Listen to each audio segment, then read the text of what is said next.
دشت تو دشت ہے دریا بھی نہ چھوڑے ہم نے، بحر ظلمات میں دوڑا دیے گھوڑے ہم نے۔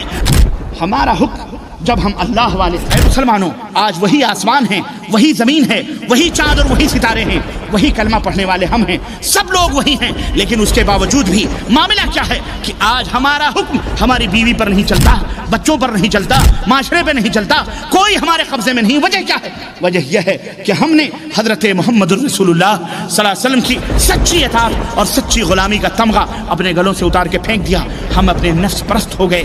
سنو ایک بات اور میں بتاتے چلوں، خوشخبری کی بات آئی ہے، نبی علیہ السلام کی گستاخی اور نبی نے آرزو کی، ادھر آرزو ہوئی ادھر جبریل آیت کریمہ لے کے نازل ہوتے تھے۔ اللہ اکبر، فولی وجہک شطر المسجد الحرام، دل میں آرزو پیدا ہوئی ہے کاش ہمارا قبلہ اپنے باپ ابراہیم کا قبلہ ہو جاتا، خانہ کعبہ ہو جاتا۔ آرزو پیدا ہوئی، آسمان سے جبریل وہی لے کر کیا گئے، فولی وجہک شطر المسجد الحرام، میرے حبیب بیت المقدس کی طرف نہیں۔ پہلی مرتبہ ہمارے چینل پر تشریف لائے ہیں تو آپ کا خیر کرتے ہیں، پلیز سبسکرائب کر لیجئے۔ دشت تو دشت ہے دریا بھی نہ چھوڑے ہم نے، بحر ظلمات میں دوڑا دیے گھوڑے ہم نے۔ ہم نے جب بحر ظلمات میں گھوڑے دوڑائے تو سمندر کے سینے پکی سڑک بن گئے اور ہم اس پار ہو گئے۔ ہمارے گھوڑوں کے کھروں میں بھی پانی کا ایک قطرہ بھی نہیں لگا۔ ہم نے تو وہ منظر بھی دیکھے کہ جب مجاہدوں کا کرنیل سمندر سے باہر نکلتا ہوا اپنے مجاہدوں سے کہتا ہے کسی کا کوئی سامان سمندر میں تو نہیں گرا؟ کہنے والے نے کہا کہ میرے لکڑی کا ایک پیالہ جو میرے کھانے پینے کے کام میں آتا تھا وہ سمندر میں گر گیا ہے۔ اللہ اکبر، مصلی بچھایا، 2 سجدے کیے، 2 رکعتیں پڑھی، رب کے دربار میں ہاتھ اٹھایا، بار الہ تیرے بندوں میں سے ایک بندے کا پیالہ لکڑی کا سمندر میں گر گیا ہے، اے اللہ اسے واپس دے دے۔ اے اللہ، اسے پریشان نہیں ہوا، وہ مجاہد پریشان غم زدہ، وہ جانتا تھا ہم اللہ کی مدد کے لیے نکلے ہیں، اللہ ہمیں کبھی بے آسرا بے مددگار نہیں رکھے گا، اللہ ضرور ہماری مدد کرے گا۔ اس نے ہاتھ اٹھائے، رب کے دربار میں دعا کی، ابھی ہاتھ دعاؤں سے نیچے بھی نہ اترے تھے کہ سمندر کی لہروں نے اس لکڑی کے پیالے کو ساحل کے اوپر لا کر کے ڈال دیا۔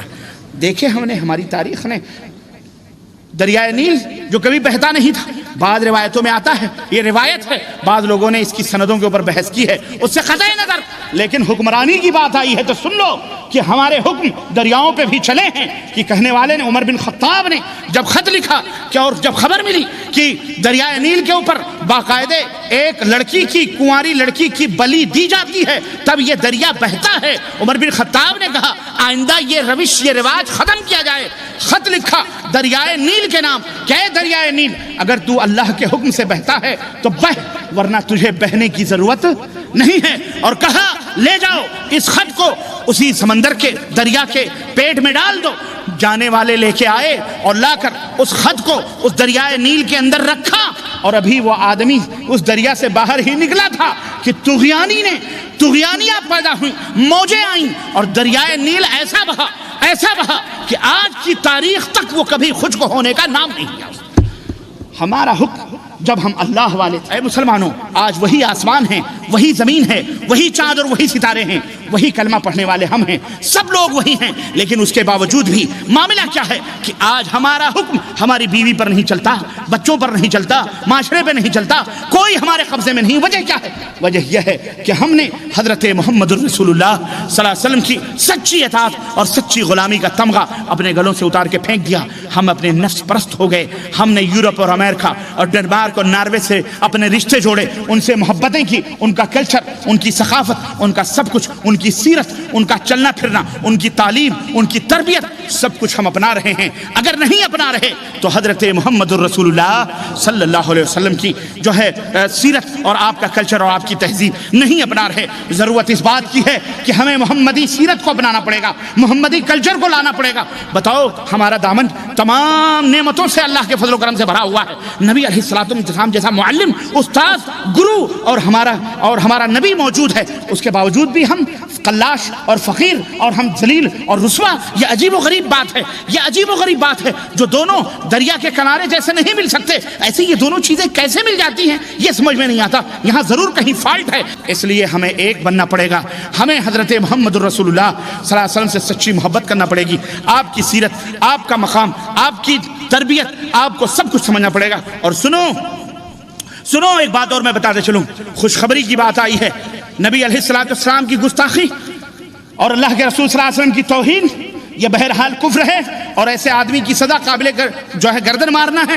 اسلام کے اندر کوئی ادنا سی گستاخی کرے، کچھ بھی کرے، یہ اور بات ہے کہ بعض فقہ کی کتابوں کے اندر ہم نے پڑھا اور لکھنے والوں نے لکھا کہ اگر کوئی نبی کو گالی دے دے کوئی کافر تو بھی اس کو قتل نہیں کیا جائے گا، بلکہ اس کا وہ ذمے سے بھی بری نہیں ہوگا، استغفر اللہ۔ بہرحال وہ ان کا اپنا مسئلہ ہے، ہم کہتے ہیں قتل کیا جائے گا، اس کو قتل کیا جائے گا اگر موقع ملے گا، اس کو زندہ رہنے کا کوئی حق اس دنیا کے اندر موجود نہیں ہے، اس کو زندگی اس کی چھین لی جائے گی۔ بہرحال وہ اللہ تعالیٰ اسے قتل کرے گا، وہ ملعون ہیں جو انہوں نے اللہ کے نبی صلی اللہ علیہ وسلم کے ساتھ گستاخی کی۔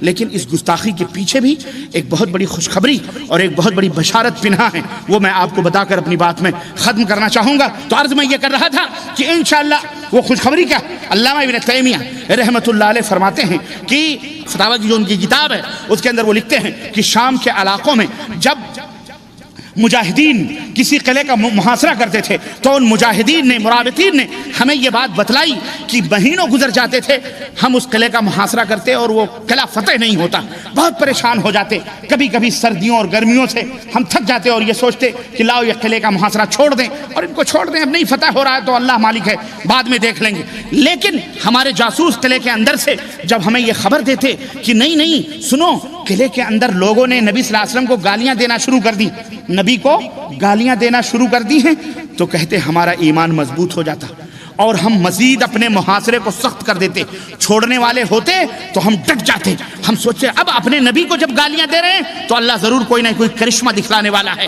ضرور نہ کوئی معجزہ پیدا ہونے والا ہے، نبی کو گالی دے رہا ہے یہ ضرور کوئی معجزہ ہوگا۔ چنانچہ کہتے ہیں 2-4 دن، 1 ہفتہ 2 ہفتہ محاصرہ نہیں گزرتا تھا کہ اللہ اس قلعے کو ہمارے لیے فتح کر دیا کرتا تھا۔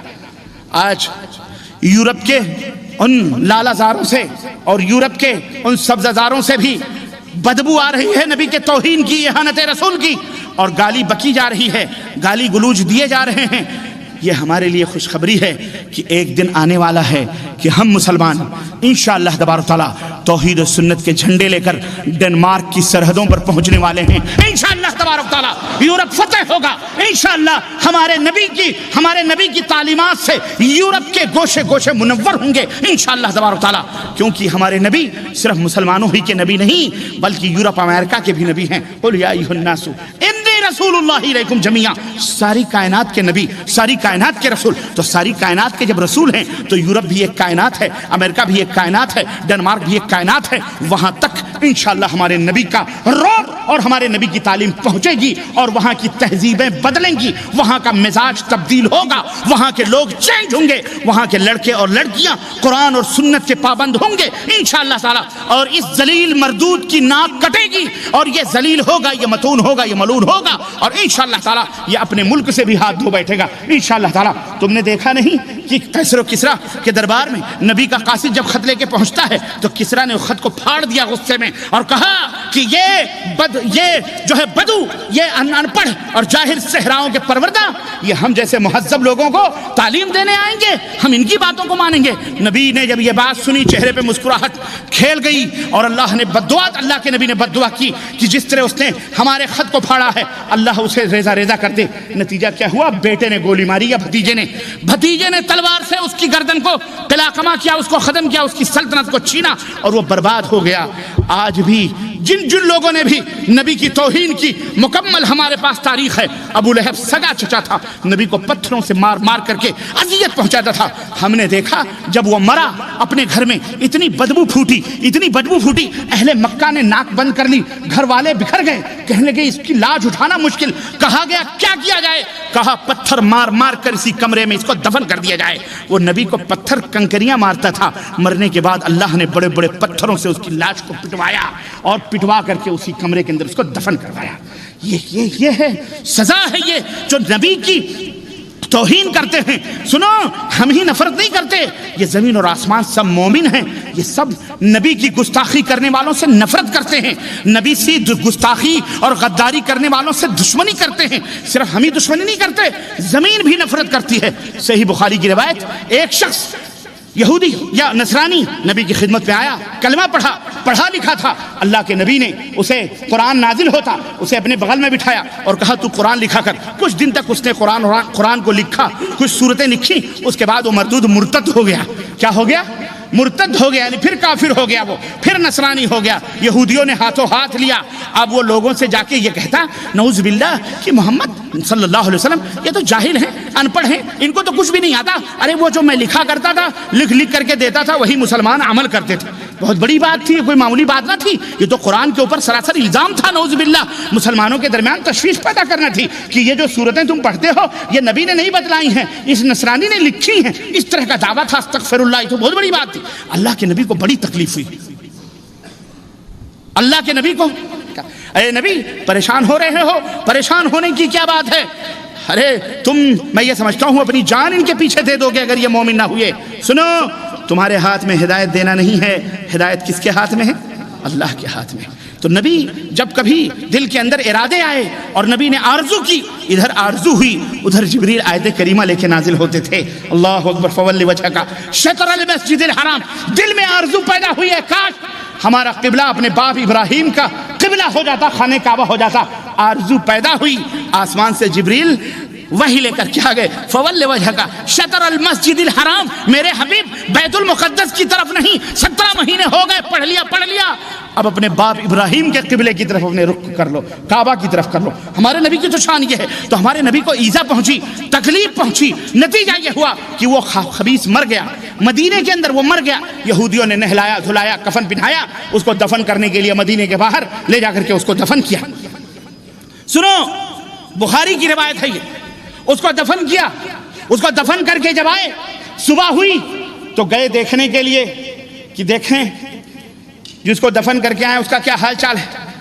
چنانچہ ہمارے یار بھی آج کل کچھ لوگ دیکھنے اٹھنے جاتے ہیں, ہے نا, وہ گئے دیکھنے کے لیے. دیکھا تو اس کی لاش قبر سے باہر پڑی ہوئی, اس کی لاش قبر سے. ہاں, انہوں نے کیا سوچا؟ انہوں نے وہی سوچا جو آج یورپ امریکہ ان کے بھائی سوچ رہے ہیں. ان کی بہن کوئی بھگا کے لے جائے, مسلمان بھگا کے لے جائے. ان کے یہاں کوئی پٹاخہ پھوڑ دے, مسلمانوں کا کام ہے. ان کی تجارت کہیں مار کھا جائے, مسلمان اس کے پیچھے. ہر جگہ ان کو مسلمان نظر آتے ہیں, ذلیلوں کو, ہر جگہ ان کو مسلمان بھوت چڑھا ہوا ہے. اور الحمدللہ یہ ہمارا روب ہے. یہ کیا ہے؟ یہ روب ہے, روب. بلبلا رہے ہیں یہ. ہاں, ارے تم روبدار بنو, روبدار. تم صحیح بنو ذرا. اور کیسے روب آتا ہے معلوم ہے؟ یہ داڑھیاں پجامے گیلے کر دیتے ہیں. اللہ کی قسم, دیکھتے پجامے گیلے ہو جاتے ہیں ان کے. دوڑی رک کے آ رہا, اس کو ذرا پورا چیک کرو. ٹوپی پہنے رہتا ہوں, کہتا ہے ٹوپی اتارو, میں سر لے ٹوپی اتار. کچھ نہیں ہے اس میں. ہاں, ڈرتے ہیں, ٹیررسٹ تو نہیں, دہشت گرد تو نہیں. تو یہ جو تم بش کی شکل بنا کے گھوم رہے ہو نا, ٹونی بلیئر کی, ہیں, ان شکلوں پر وہ تھوکتے ہیں. یہ تو ہماری جیسا ہے. اس کا کیا, واللہ بتلا رہا ہوں, ان کو خوف نہیں آتا, وہ نہیں ڈرتے. تو ہمارے غلام ہے, ابن الغلام, تو ہمارا ہی پٹھا ہے, اس سے کیا ڈرنا. اس سے ڈرتے ہیں, وہ اس سے خوف آتا ہے.